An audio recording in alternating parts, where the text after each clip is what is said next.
আসসালামু আলাইকুম সবাইকে। কেমন আছেন আপনারা সবাই? আশা করি যে যেখান থেকে ভিডিওটা দেখছেন সবাই সুস্থ আছেন এবং ভালো আছেন। আল্লাহর অশেষ রহমতে আমিও অনেক ভালো আছি। আজকের ভিডিওতে আপনাদের সাথে শেয়ার করব গুঁড়া দুধের পারফেক্ট রসমালাই। কোনো প্রকার বেকিং পাউডার ছাড়া এরকম নরম তুলতুলে এবং পারফেক্ট রসমালাই রেসিপিটি থাকছে আজকের ভিডিওতে। মুখে দিলেই মিলিয়ে যাবে এরকম একটা রসমালাই রেসিপি আপনাদের সাথে শেয়ার করব। আশা করি ভিডিওটি ভালো লাগবে। ভিডিওটি ভালো লেগে থাকলে অবশ্যই ভিডিওতে একটা লাইক করে যাবেন এবং আপনাদের মূল্যবান মতামত কমেন্টের মাধ্যমে জানাতে পারেন। তো আর সময় নষ্ট করব না, চলুন ভিডিওটি শুরু করা যাক। তো গুঁড়া দুধের রসমালাই বানানোর জন্য প্রথমেই লাগছে আমার গুঁড়া দুধ। এখানে হচ্ছে 1 কাপ গুঁড়া দুধ নিয়েছি, মেপে মেপে 1 কাপ নিয়েছি। আপনারা যে কোনো কোম্পানির গুঁড়া দুধ নিতে পারেন। আর তারপরে দিচ্ছি 1 টেবিল চামচের একটু কম ঘি। আপনারা এখানে বাটারও দিতে পারেন। অনেকেই জিজ্ঞেস করতে পারেন সয়াবিন তেল দিলে হবে কিনা, আসলে সেটা আমার জানা নাই, কিন্তু ঘি বা বাটার দিলে সুন্দর একটা ফ্লেভার এবং ঘ্রাণ আসে, যার কারণে ঘিটা দেয়া মাস্ট। আপনারা চেষ্টা করবেন ঘি দেওয়ার জন্য। তো এখানে প্রথমে ঘি দিয়ে আমি সুন্দরভাবে হাত দিয়ে মেখে নিচ্ছি সম্পূর্ণ গুঁড়া দুধে। খুব ভালোভাবে মেখে নিতে হবে। এখানে অনেকে বেকিং পাউডার ইউজ করেন, আমি আজকে বেকিং পাউডার ছাড়াই আপনাদের বানিয়ে দেখাচ্ছি। বেকিং পাউডার ছাড়াও কিন্তু অনেক সুন্দর তুলতুলে নরম হবে এবং সুন্দর হবে। তো এখানে ঘিটা মাখানো হয়ে গেলে আমি একটা ডিম ফেটিয়ে রেখেছিলাম খুব ভালোভাবে, সেইটা দিয়ে দিলাম। আমি সম্পূর্ণ দিনই অর্ধেকের একটু বেশি দিয়েছি। এখানে একটাও লাগতে পারে, দুইটাও লাগতে পারে, এটা হচ্ছে ডিম ছোট বড় অনুযায়ী। এখানে হচ্ছে বড় সাইজের একটা ডিম নিয়েছিলাম, আমার একটাই ডিম লেগেছে। তো এখানে অর্ধেকের বেশিটুক দিয়ে আমি ভালোভাবে মেখে নিচ্ছিলাম। তারপরে বাকি অর্ধেকটুকু দিয়ে আমি সুন্দরভাবে মেখে নিব। এখানে হচ্ছে ডিম কম বেশি লাগতে পারে ছোট বড় অনুযায়ী ডিমের। আমি এখানে বড় সাইজের একটা ডিম নিয়েছিলাম, সেটাতেই আমার হয়ে গেছে। যদি এরকম মনে হয় যে ডিম কম পড়েছে, তাহলে আপনারা আর একটা ডিম ফেটিয়ে নিয়ে তারপরে হচ্ছে ওইখান থেকে অল্প অল্প করে ঢেলে আপনারা পারফেক্টলি একটা ডো বানিয়ে নিতে পারেন। আর যদি চান যে ডিম দেবেন না, তাহলে নর্মাল তাপমাত্রার পানি কিংবা নর্মাল তাপমাত্রার দুধ দিয়েও কিন্তু ডোটা বানিয়ে নিতে পারেন। ঠিক এই পর্যায়ে এসে আমার ঠিক এরকম হয়েছে, বেশি শক্তও না বেশি নরমও না। এই পর্যায়ে হচ্ছে আমি ডিমটা মেশানো বন্ধ করে দিব, কারণ এই পর্যায়ে কিন্তু আমাদের ডোটা রেডি। তো এখন আমি হাতটা ধুয়ে এসে মিষ্টিটা বানাতে শুরু করব। বেশি সানাসানি করবেন না, এতে পরবর্তীতে মিষ্টিটা একদম শক্ত হয়ে যাবে, ভিতরে রসও ঢুকতে চাইবে না, আবার হচ্ছে পারফেক্টলি হবেও না, অনেক সময় ভেঙেও যেতে পারে। তো এই তো হাতটা ধুয়ে এসে আমি 2 হাতে খুব সুন্দরভাবে ঘি মেখে নিয়েছি। আপনারা চাইলে এখানে তেলও ব্যবহার করতে পারেন। এবার ঘিটা মেখে নিয়ে আমি হচ্ছে সুন্দরভাবে বল শেপ করে আমি মিষ্টিগুলো বানিয়ে নিচ্ছি। আমি বেশ বড় বড় করছি, আপনারা চাইলে ছোট বড় যে কোনো শেপের বানাতে পারেন, লম্বা চ্যাপ্টা যে কোনো শেপের। আমি গোল গোল করছি।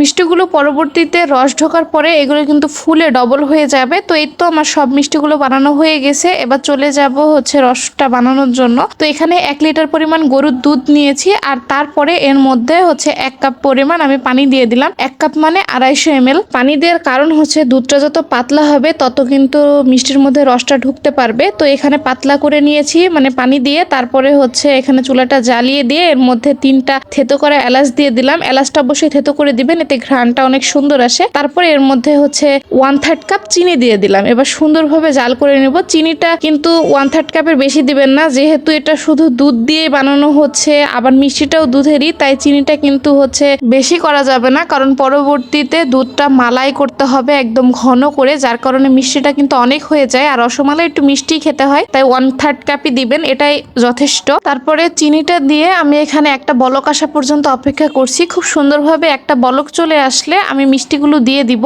এই পর্যায়ে মিষ্টিগুলো দিয়ে দিবেন। তারপরে হচ্ছে একটা ঢাকনা দিয়ে ঢেকে দিবেন, এবং ঢাকনায় কোনো ছিদ্র থাকলে এইভাবে বন্ধ করে দিতে পারেন। আমি লবঙ্গ দিয়ে বন্ধ করেছি, আপনারা যে কোনো কিছু দিয়েই বন্ধ করে দিতে পারেন। আমি ঢাকনাটা দিয়ে 10 থেকে 15 মিনিট জাল করে নিব। এখন কিন্তু চুলার আঁচ মিডিয়ামই আছে। 10 থেকে 15 মিনিটই যথেষ্ট মিষ্টিগুলোর মধ্যে রস ঢোকার জন্য। তো এখানে যখন এরকম বলক উঠতে থাকবে তখন একটু ঢাকনাটা একটু ফাঁকা করে দিবেন, আবার বন্ধ করে দিবেন। পুরোপুরি খুলবেন না, এতে কিন্তু টাইম বেশি লাগবে, আবার অনেক সময় মিষ্টি ভেঙেও যায়। তো এরকম করে আমি মিষ্টিগুলো 10 থেকে 15 মিনিট ভাবে সেদ্ধ করে নিচ্ছি। বারবার বলক আসার সময় ঢাকনাটা তুলে দিচ্ছিলাম, বন্ধ করে দিচ্ছিলাম এইভাবেই। তারপরে এই যে দেখুন 10 মিনিট পরে দেখাই যাচ্ছে মিষ্টিগুলো ফুলে কিন্তু ডবল হয়ে গেছে। এই পর্যায়ে আমি হচ্ছে একটা সুন্দরভাবে চামচ দিয়ে আমি খুব আলতো হাতে মিষ্টিগুলো তুলে নিচ্ছি। এই কাজটা খুব আলতো ভাবে করতে হবে যাতে মিষ্টিগুলো ভেঙে না যায়। আর আপনারা চাইলে এই শিরাটার মধ্যে রেখে দিতে পারেন মিষ্টিগুলো, একদম ঠান্ডা হয়ে গেলে তারপরে উঠে নিতে পারেন। আমি খুব তাড়াহুড়া করছিলাম, যার কারণে গরম গরমই প্লেটে উঠাই নিলাম। তো তারপরে এই তো সব মিষ্টিগুলো আমি একে একে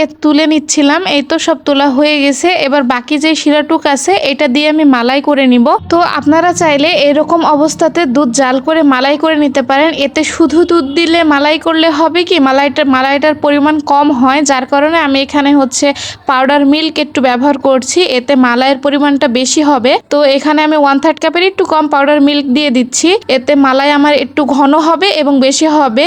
যদি শুধু দুধ দিয়ে বানান তাহলে মালাইয়ের পরিমাণটা খুবই কম হয়। এখানে আপনারা কনডেন্স মিল্কও দিতে পারেন, এতে খুব তাড়াতাড়ি ঘন হয়ে যাবে এবং কালারটাও অনেক সুন্দর আসবে। এই তো এই পর্যায়ে চুলার জালটা হাই করে চুলার পাশে দাঁড়িয়ে এভাবে নেড়ে নেড়ে আমি হচ্ছে দুধটা ঘন করে নিচ্ছিলাম। চুলার পাশ থেকে কিন্তু একদমই সরা যাবে না, কারণ হচ্ছে এর নিচে লেগে যেতে পারে। তো কিছুক্ষণ সময় নিয়ে জাল করার পর দেখুন দুধটা অনেকটাই কমে এসেছে এবং কালারটাও আস্তে আস্তে চেঞ্জ হয়ে এসেছে।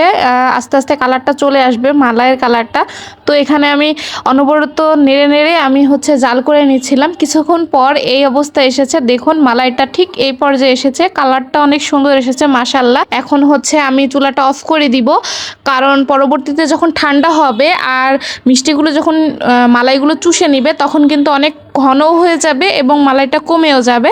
তো এই পর্যায়ে আমি চুলাটা অফ করে দিচ্ছি। তারপরে গরম থাকা অবস্থায় আমি মিষ্টিগুলো ঢেলে দিব। ওইদিকে কিন্তু মিষ্টিগুলো ঠান্ডা হয়ে গেছে মালাই বানাতে বানাতে, আর এদিকে হচ্ছে মালাইটা একদম গরম থাকা অবস্থায় মিষ্টিগুলো ঢেলে দিচ্ছি এবং মিষ্টিগুলো ঢালার পর দেখবেন একটু জমাট বেঁধে গেছে একটার পর একটা রাখার কারণে। তো এখানে আলতো হাতে আমি নেড়ে দিচ্ছি মালাইয়ের মধ্যেই। তো সবগুলো আলাদা করে দেওয়ার পর আমি ঢাকনা দিয়ে ঢেকে দিলাম। এখন 2 থেকে 3 ঘন্টা অপেক্ষা করব। মূলত মালাইয়ের মধ্যে মিষ্টিটা 6 থেকে 7 ঘন্টা রাখতে হয়, এতে অনেক সুন্দরভাবে মালাইটা একদম ঘন হয়ে যায় এবং মিষ্টিটাও খুব সুন্দরভাবে রসটা চুষে নেয়, মালাইটা চুষে নেয়। তো আমি আপনাদের হচ্ছে 3 ঘন্টা পর দেখাচ্ছি, ঠিক এইরকম হয়েছে আমার মালাইয়ের ঘনত্বটা। আর হচ্ছে মিষ্টিগুলো দেখেই বুঝছেন আমি কতটুকু বানিয়েছিলাম আর ফুলে কতটুকু হয়েছে, একদম টইটুম্বার হয়ে গেছে। আর এটা এত নরম আর তুলতুলে, মুখে দেওয়ার সাথে সাথেই মিলিয়ে যাচ্ছে। তো মাশাআল্লাহ অনেক সুন্দর কালারও চলে এসেছে, একদম পারফেক্ট কালার চলে এসেছে। আপনাদের একটা কেটে দেখাচ্ছি, দেখুন ভিতরে একদম রসে টইটুম্বর হয়ে গেছে। আর দেখতেই পারছেন আমি কিন্তু বেশি চাপ দিচ্ছি না, আলতো হাতে প্রেস করলেই কিন্তু এটা ভেঙে যাচ্ছে। এই তো ছিল গুঁড়ো দুধের পারফেক্ট রসমালাই রেসিপি। আপনারা অনেকে জিজ্ঞেস করতে পারেন 1 কাপ গুঁড়ো দুধের ঠিক কতটুকু রসমালাই হবে। ঠিক আমি মেপে দেখিনি, কিন্তু যতটুকু হয়েছে আমার মনে হয় আধা কেজির একটু বেশি আর হচ্ছে 1 কেজির একটু কমই হবে। আশা করি রেসিপিটি আপনাদের কাজে লাগবে এবং যদি ভালো লেগে থাকে অবশ্যই বাসায় ট্রাই করবেন, দেখবেন কেমন হয়েছে এবং আমাকে কমেন্টের মাধ্যমে জানাবেন ঠিক আপনাদের কাছে কেমন লেগেছে। তো আজকের ভিডিওটা এখানেই শেষ করছি। সবাই ভালো থাকবেন, সুস্থ থাকবেন, সবাইকে আল্লাহ হাফেজ।